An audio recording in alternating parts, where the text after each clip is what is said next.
And so now to the news. We want to talk about ciders because we talked about mead at the beginning of the show, and they're going to be there's going to be a mead making event here. But ciders are another style, another type of fermentables. Yeah, and they don't really know how many people. Statistically, they don't know what the audience is. Seemed like what I read that was a lot more in the probably 20-year-olds. Yeah, younger folks. And Latino, which is surprising. And Spanish folks. Yeah. That I would have never guessed that in a million years. But the statistics are few and far between, and the cider industry is trying to figure out who their audience really is. So. Right, and one of the things that I thought was cool and also makes you suspicious is they said 1% of bar sales were ciders. That means for every 100 beers, one person orders this. That's it. It makes me suspicious only because, if nothing else, Angry Orchard is on tap every place. Yeah. I can't believe if only 1 out of 100 people, unless they're all doing it here. It was surprising that a lot of people don't even know what a cider company is. Right. I mean, off the top of my head, I know Angry Orchard. I know Crispin. Yeah. Those are two I know. Woodchuck. It's been around for Woodchuck's been longer, doing cider forever. That was probably the first cider I had.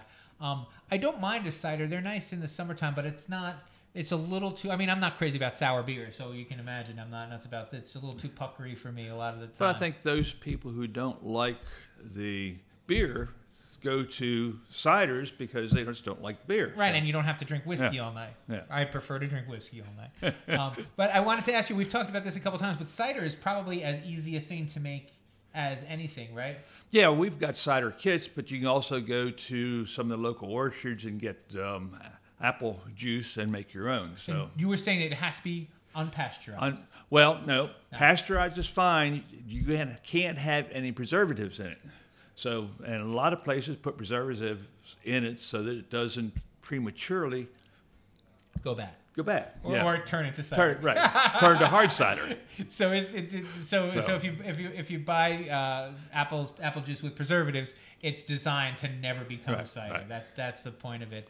But you guys, you have them on tap here sometimes too. Yeah, we do. We have cider kits, and we make it and show people what cider tastes like. And for me, the upside of that, there's no cooking with cider. Just mix it dump up. The juice in, And we've got a couple new things now. A lot of ciders are coming hopped with hops. Yeah. So we've got some kits that have hops in it with lemongrass and lemon peel, and one that's called Okie Dokie that has some oak in it to flavor the ciders, so that it's more like a barrel-aged cider. Mm-hmm.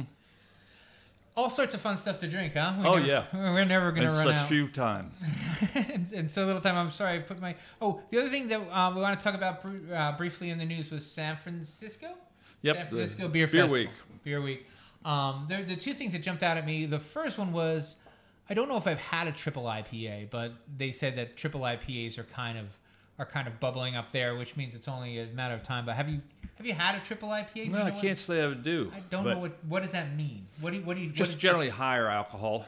So is would 120 be a triple IPA? I think that be reminiscent of a triple. Right. So which actually is a perfectly fine beer. What's interesting about the 120 is it's not crazy hoppy. It's a lot smoother. But it's got a lot of alcohol in it. It's up 15-16%.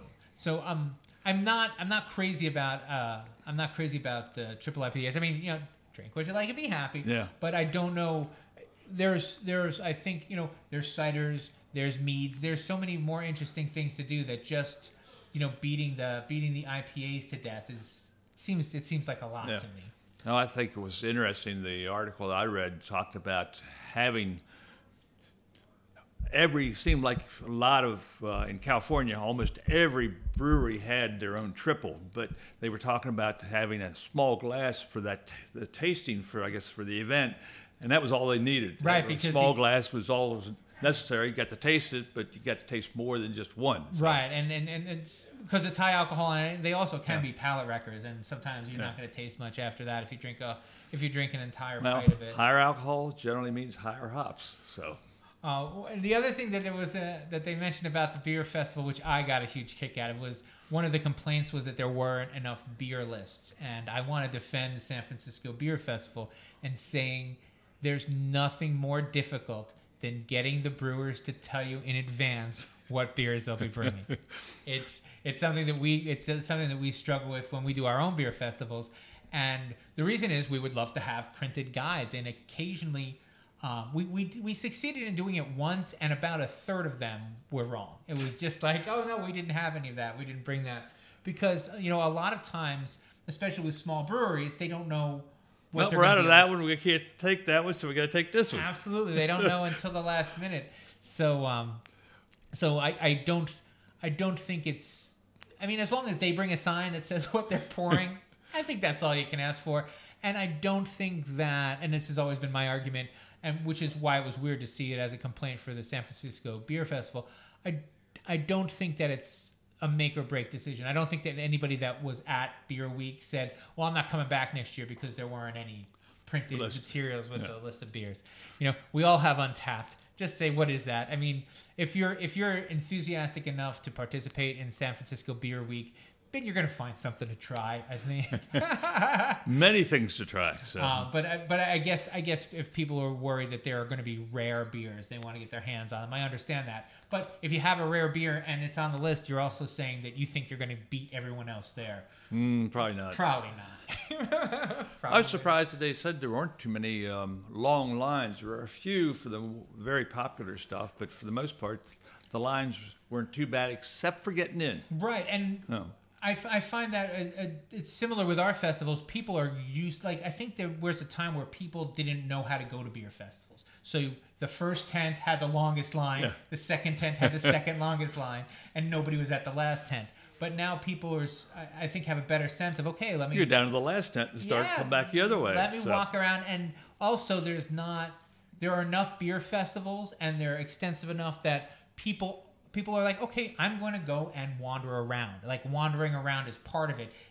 There's not this pressure that I have to try all the beers I can. The time is your ally, and you can go and you can walk around. Sometimes I'll go, at the Good Beer Festival, I probably won't grab a beer right away. I'll probably just walk around. And if I see someone I know, I'll go and say hello and I'll have a beer. I hate standing in line, and I'll find another beer if I have to stand in line.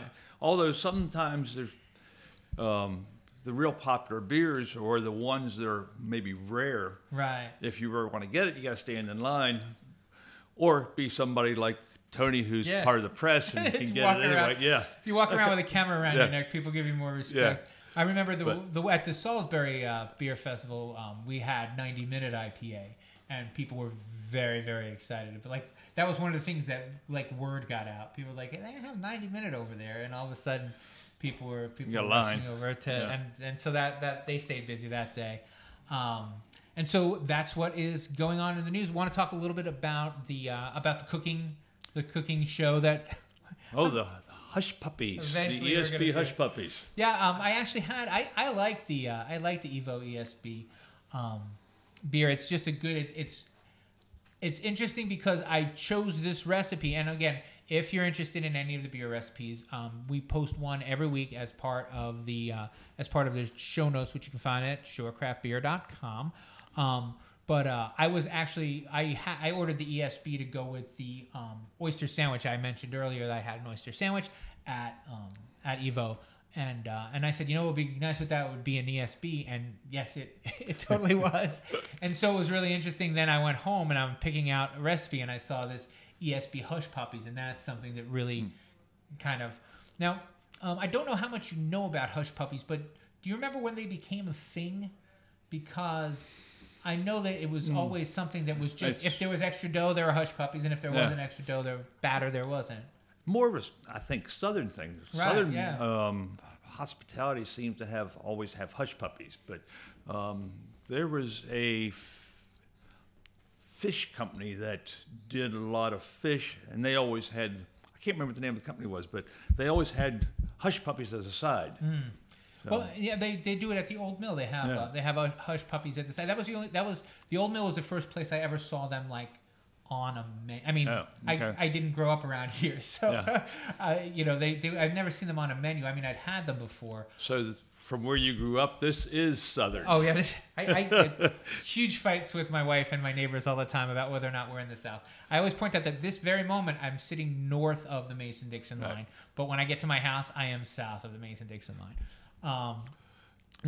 My favorite kind of hush puppies though has always been the beer batter, the leftover beer batter when I do fish. So I can only imagine how good this ESB is gonna, this ESB hush puppy will taste. And I did confirm that we will be doing I'm going to say April. I would love to have one out in March, but I think by April I'm going to be trying to do at least one recipe a week. I'm sorry, at least one recipe a month, where I film it. And the premise is that I have a crappy kitchen. I don't have, like, you know, a lot of times you'll see a cooking show and they have top of the line stuff. I have mediocre equipment and but sometimes that doesn't matter. Just got to do it. That's all. And that's the thing. Like when you want to know how it goes in a normal restaurant. I know how it goes when you know when a professional chef is cooking in a professional restaurant. It's gonna taste okay, and so I want to try them out. And then my idea would be like go to the brewery and hand out samples and see like, all right, what's wrong with it? What do you like? What do you hate about it? And then like retool it. Like if everybody's like too much salt or not enough paprika, retool the recipe. So anyway, that's something we've been toying with, and something we're certainly going to at least begin to talk about doing, and hopefully get out by April. Other than that, you can follow me on social media. You can hear that at the end in the outro. Please subscribe to our YouTube page at Beer with Strangers. I guess it's YouTube/Beer with Strangers. I don't know. Type Beer with Strangers in YouTube. You'll find it. There's not a lot. Usually there's big red face and Doug. So, and that's all I have for you. So until next week. Drink what you like and be happy. All right. We'll see you, folks.